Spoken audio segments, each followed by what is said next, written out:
एक तरफ एक आरोपी जिसके ऊपर मृतक प्रेम यादव की बेटी अर्चना ने अपने पिता की हत्या का आरोप लगाया है, वो पुलिस प्रशासन की सुरक्षा में वहां के स्थानीय विधायक सलमणि त्रिपाठी के यहां बैठा है।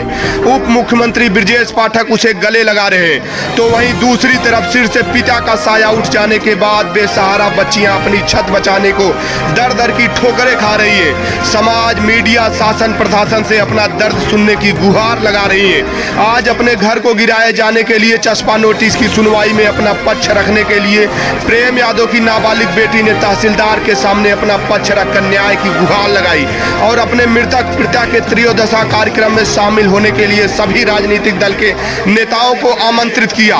उस नाबालिग को लग रहा है कि शायद इस बहाने ही लोग उसके आंसू पोंछने आएंगे।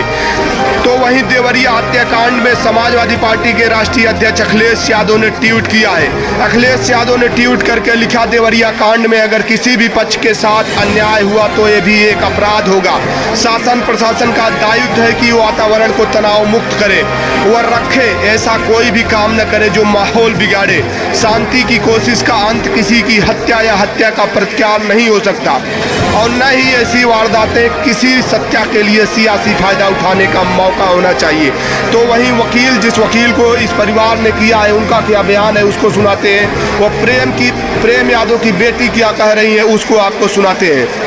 देखिए, जो इनको नोटिस जो है 6/10/2023 को जारी किया गया है और केवल एक दिन का अवसर दिया गया है 7/10/2023 का, और ये बताया गया है कि नियत तिथि को नियत समय पर उपस्थित हो जाए। आज तहसील दिवस है। तहसील दिवस का कार्यक्रम जो है सुबह 10 बजे से लेकर 2 बजे तक का होता है और सुबह जो है हम यहाँ पर आए हैं और उसके बाद भी जब हम आपत्ति पत्र प्रस्तुत करने गए तो यहाँ पर ना ही तहसीलदार महोदय मिले, ना न्यायालय में पत्रावली मिली और न्यायालय जो है 2 बजे से पीछे दिख रहा है कि बंद पड़ा हुआ है। यहाँ पर तहसीलदार भी नहीं है।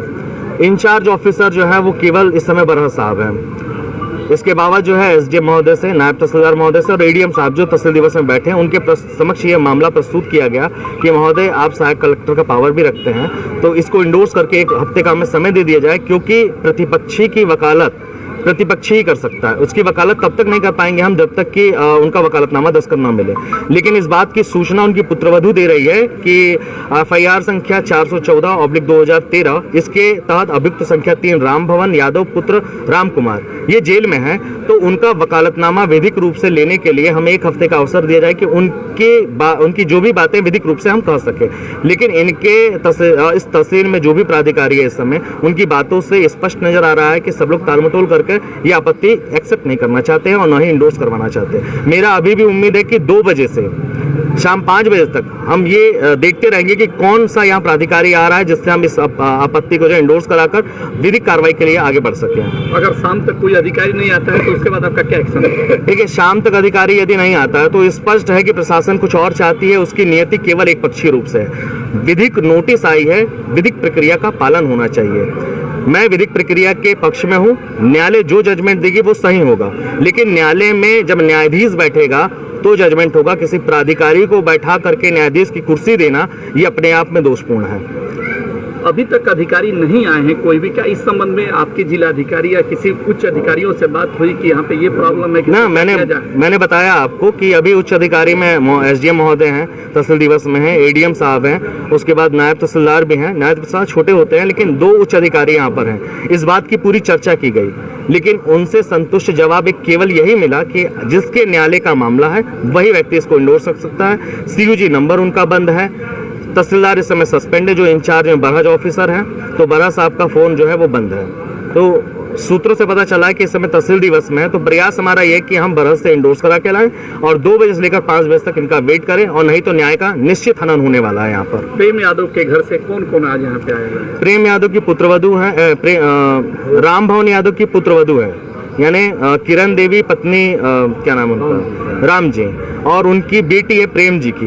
ये 2 लोग हैं। बाकी अन्य 5 लोगों के भी जो है रिलेटिव आए हुए हैं। वो सबका कहना है कि वो जेल में है, तो वकालतनामा दस्तखत करने के लिए हमें 1 हफ्ते का समय दिया जाए कि उनकी विधिक पक्ष रखा जाए। और आप मैं एक और चीज बता दूं कि यहाँ पर मात्र जिस सरकारी जमीन की बात हो रही है, इनके पैमाइश के आधार पर 0.006 एयर लोकल लैंग्वेज में आधा कट्ठा जमीन कहते हैं, और वो छप्पर और बाउंड्री वाले, ना कि उनका भवन है। ये आप क्लियर हो जाइएगा। आपका नाम? गोपीनाथ यादव एडवोकेट, और ये मेरे सहयोगी अनिल कुमार यादव एडवोकेट। किया गया था अतिक्रमण हटाने की, क्या कहेंगे आप इस पर?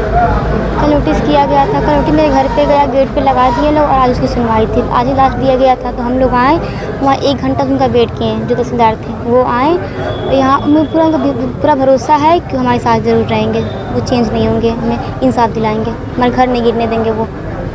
किसी से कुछ गुहार भी लगाना चाहती हैं आप आला अधिकारियों से, ऊपर के लोगों से? अधिकारियों से मैं यही कहूँगी कि मेरे घर वो एक बार आए, चाहे मेरे पापा का ब्रह्म भोज होगा उस दिन वो आए। कब डेट मिला है? 17 को डेट मिला है, ठीक बिना 17 को वो आएंगे, और मेरे पापा का ब्रह्म भोज उस दिन होगा, उस दिन सभी लोग सारे अधिकारी आए। कोर्ट ने क्या तारीख दी? अगली तारीख क्या दी? 9 स्त्री 17 कौन आएगा? पूरे नेता लोग हमारे घर आए। 17 को क्या है आपके? ब्रह्म भोज।